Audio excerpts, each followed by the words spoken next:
champagne flutes in their like penthouse. I'm like, yeah, this is super normal. But then like Fiona turns a corner and sees Bobby like making out with some girl, right? That's when this happens. Yeah, I think I was taking notes when that happened, so I had no idea what they were talking about. Yeah, I don't know. But yeah, Fiona sees Bobby making out with Tinsley or whatever. Which the whole time I was like, Tinsley Mortimer? What's happening? I was just picturing Tinsley Mortimer in my head. I don't know who that is.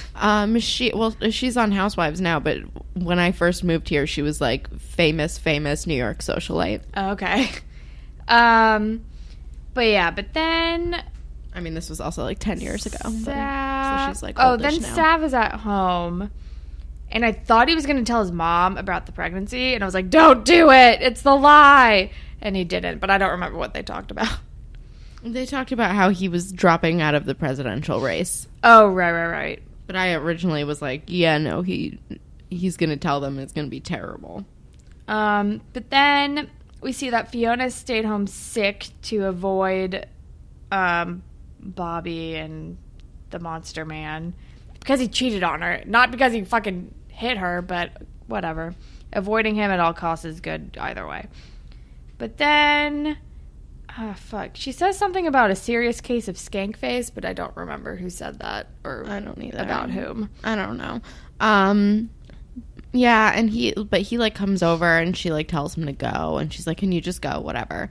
And then he leaves and her mom comes in and is basically like, Fiona was like, I think like maybe this isn't working, whatever. And her mom was like, ugh, like don't be so dramatic again. Don't like do this to us. Her mom is not listening to her. And like, I understand that she has like a history, but like listen to your child. Yeah, I think she's like, things with us have been intense. And she's like, well, you're an intense girl. Like, you're not going to mess this up, are you? Like, essentially, like, something like that. Yeah, that's pretty much it. But it's a real bummer. Oh, yeah. And then we see that Bobby sent her a snow globe from Aspen because it has some kind of, like, background info on it. Yeah. And it's like, ugh, no, go away. But then we're at Degrassi, and we see that Sav transferred out of his music class into art because of Anya. And I was like, oh, no, that's a bad idea. Sav is ruining his life for this lie. And, like, Anya, like, sends a text to Holly J that says, OMG, I cannot do this N-E more, like, which is hilarious. Yeah. Which, like, yes, please follow that instinct because you're ruining his life. Because Anya is shocked and guilty by his kindness. But then also immediately it's like, thank you, this is all I ever wanted, which is such a bummer. Oh god. Oh my god. But then why? Okay, Connor is beatboxing and Wesley is rapping about Dave because he's running for whatever the hell. It's bad. But we all knew those guys who like leaned in way too hard to like didn't lean in way too hard to like trying to like run for whatever. And make a dumb thing. Oh, yeah, no. I was just shaking my head and like, oh, yeah, I know what the fuck. Yeah. It's just ridiculous. Yeah, like just leaned in way too hard to the like, I don't know, trying to like win the thing, whatever. Yeah, and Dave is really embarrassed and people are calling him a loser. I mean, he's not wrong. And then we're with Claire and Alli, and Claire's like over Alli's fixation on this list, and she's like, well, easy for you to see, you're number 3, and Claire's like, hee, like kind of proud of it, which is hilarious. But then Alli's like, it's ruining my life, what about my future? And Claire's like, yes, what will the universities say? And she's like, not the universities, prom.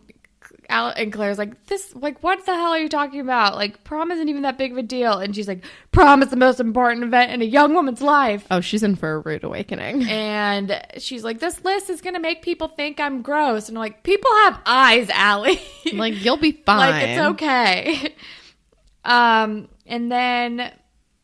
then Dave comes over and is like, hey, I want to apologize. Like, it was supposed to be rigged, so you were number 1. And he's like, sorry, like, please don't be mad at me anymore. And she's like, you're ranking girls, Dave. You kind of had it coming. Like, you're being stupid. And he's like, Alli, you're smoking. And I'm like, I weirdly am kind of into it. Like, she's not going to date him, but I was like, I don't hate this. Yeah. And she's like, she gives him like a pity kiss on the cheek. And she's like, we'll be friends. Don't worry. And he's like, friends? And she's like, yeah, bye. He's like, with benefits? She's like, no. Yeah. Later. I date older and hotter and meaner than you. Definitely. And then we're back with Declan and Fiona, and Declan is like, okay, so their whole family is supposed to go to dinner at Bobby's house, like with his parents, but Fiona doesn't want to go. And Declan is like begging her to go to dinner, and he's like pressuring her, and he's like, come on, I thought you were better now. Like, basically. Pretty much. Everyone's being really shitty to Fiona. Really shitty, yeah. And I'm like, why does it matter if she goes if she's, like, supposedly sick anyway? Yeah. It's like, she stayed home sick. Like, even if it's a lie, if you just subscribe to that logic, the fucking Breckenridges aren't going to give a shit because you can just say she was sick today and she can't come to dinner. Seriously. Like, calm the fuck down. And then he leaves and is being a dick, and she like smashes her snow globe. Yeah. But then, oh my god, then we're with Sav and Anya, and they're talking about baby names, and Anya likes the name Victor, and she is so into this entire scenario, and it's really bumming me out. It's bad. It makes me feel gross. And then we see Fiona calls Holly J over Skype, and I'm like, Skype, I like that they're friends. I love that they're friends, but also, like, Holly J thinks that it's Declan, so she immediately says, is it hot stuff dance time? Which is hilarious. And Fiona's, like, drinking champagne, and Fiona, like, says something, and Holly J says cryptic. Go on. Yeah. Oh, yeah, but then Declan interrupts, and she's like, I'll talk about it later, bye. No, Anya comes over and interrupts. Oh, yeah. But she's, like, basically, like, kind of telling her, like, you know, what if this person is, like, meant to be good for me and, like, everyone wants me to date this person, but, like, it's not good. And Holly J's like, then don't date the person. Like, don't date someone who's bad just because other people want you to. Yeah. And they're friends. I know. I like it. And then, oh, my God. And then it's the next day. And Anya... Oh, no. Yeah. Well, Anya interrupts and, like, is at Holly J's house. It's at their house, right? Is at Holly J's house. And Anya's like, I'm just going to keep doing this for a while.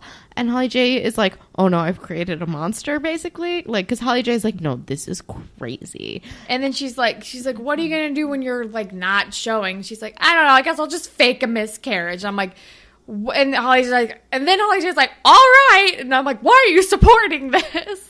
Well, no, she does have, like, a bit of a reaction. And she does, but then she's like, I mean, you're going to do what you're going to do. She's like, it's easier to fake a miscarriage than it is to fake a full baby. And I'm like, I mean, you're not wrong, but also I just wrote, like, Anya in all caps because I was, like, shocked by this. It's like, are you fucking kidding me, Anya? Like, you're using a fake pregnancy to get back together with your boyfriend? Oh, Holly J's original reaction, I forgot I wrote it down. Holly J's reaction to I'll fake a miscarriage is, that's a smidge dark. Yeah. Yeah. I don't. It's insane. This entire thing is fucking insane. Oh, and also, like, earlier when Anya and Sav were talking, she, like, convinces him to run for president again. So then the next day at school, Holly J shows up and is passing out election shirts, and then she sees Sav is running again, and he's like, I had support. She's like, what about your baby? And he's like, well, I had support from Anya, and, like, I feel like I can do both now. And now it's like Holly J has created a monster, and it didn't even, like, do what she wanted it to do in the first place. I mean, if I was Holly J in that moment, I would have just been like, she's not pregnant. Exactly. I would be like, why don't you have her take an actual pregnancy test in front of you, and then we'll talk. Okay, thanks, bye. Pretty much. But then... And now Bobby Bonehead is gaslighting Fiona. Because she's like, I saw you cheated. And he was like, whatever, it meant nothing. And then he gets a text, and he was like, it's done now. And she was like, who is this for? And he's like, don't fucking look at my phone, whatever. And it's Tinsley. It's Tinsley. And I was like, is Tinsley the new Trish? Get it together, girl. Get it together. Tinsley/Trish. And then they, like, go inside and they're fighting, and he pushes her down a fucking flight of stairs. It's ridiculous, and I was really expecting, like, someone to appear, but no one did. And then she was like, I'm breaking up with you, and he's like, no, you're not. And he walks away. And it is chilling. It is chilling. It's horrifying, and that's the end of the episode. God damn it. So, fucking Degrassi has ramped it up the fuck a lot. I'm not saying words. It's ramped up. It's crazy. It's a lot. And I kind of like Fiona now. Which Me is too. A vast difference. Like, I was expecting to, like, have to, like, grow to like her, like, with Holly J. But it was kind of a complete 180, but I'm also not mad about how quick it was. I don't hate it. We have a YouTube comment. We do have a YouTube comment. It's not a great YouTube comment, but it was the best one we could find. This is from 1K with no videos 1 year ago. It says, why is Leia even in the intro? Honestly. Same. And then... Spirit Squad. Spirit Squad captain. Fiona. Yeah? Yeah? Sav. I guess Sav, because he thinks he's doing the right thing, even though he's being lied to. Yeah. But yeah, I guess Fiona too, but she's just in such a rough place. I feel like those are the only... Claire. Yeah. Yeah. Yeah. Ship. Declan and Holly J, I guess. Declan and Holly J forever. Definitely not Sav and Anya, those fucking idiots. Oh my god. Moral. Don't goddamn lie about being pregnant to get your boyfriend back. How about just don't lie? Don't lie. Don't manipulate for your own gain. No. Don't gaslight people. Don't be a dick. Reach out for help when you need it. Yeah. All of those. Be intimidated into silence. All of those. Okay, grapevine. I know we have some emails. All right, so we have an email from Kirsten, and the subject line is Emma and Spinner, a defense.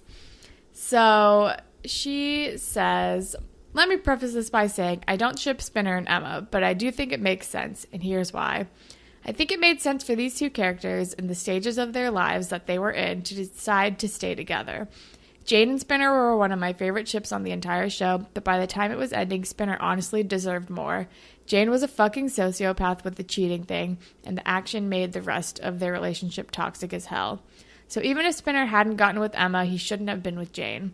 Besides that, though, Jane and Spinner had completely different goals in life, and that was shown over and over again. Jane thrived in New York and loved the energy and the new experiences. Spinner wanted to stay in place. Jane had all these big dreams and aspirations, while the extent of Spinner's dreams was to maybe be a cop one day and play in his local band with his high school friends.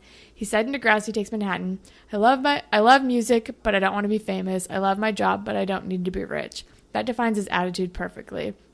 And Jane was the opposite. Jane was perfect for Spinner when they were both semi-rebellious, edgy but not edgy high schoolers, but they grew apart through the years and had different goals. As for Emma, Emma didn't want a complicated life either. She tried it. Her relationship with Sean ultimately didn't work out. There was always so much drama and bullshit. When Emma left for Smithdale, she didn't thrive. She tried, but she flailed. Branching out just didn't work for her. Ultimately, she wanted to stay in her hometown with her family.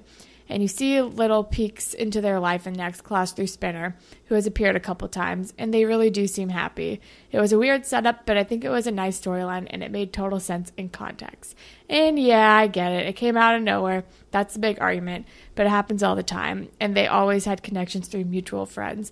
And tell me the concept of Emma Spinner, Jay Manny double dates isn't the best.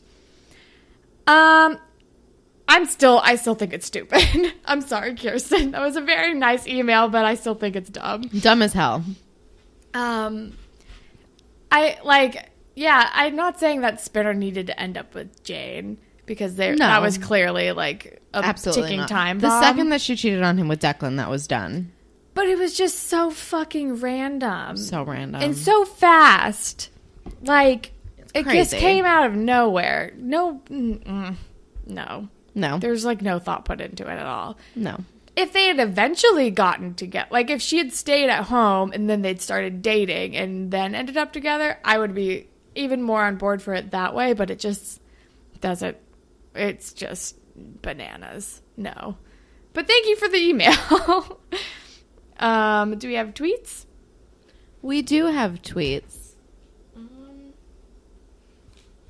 Also, you guys, I was looking up pens because I have to order some branded pens for work, and I was just looking up different kinds, and now all of my targeted ads are for different kinds of pens. Like, all of my ads on Instagram used to be for, like, Alfred Hitchcock Official, and now they're all just pens. Hey, man, not the worst thing it could be. That's true. We have one from @MyNameIsKieli, and it says, okay, but, all caps, how did Spinner get Emma's project? Did he steal it from her? How? That's a good fucking point. Unless she, like, had, like, handed out copies of it at the science fair or something. I don't know. And then we have something from Callie at Wolf and Thief. And it says,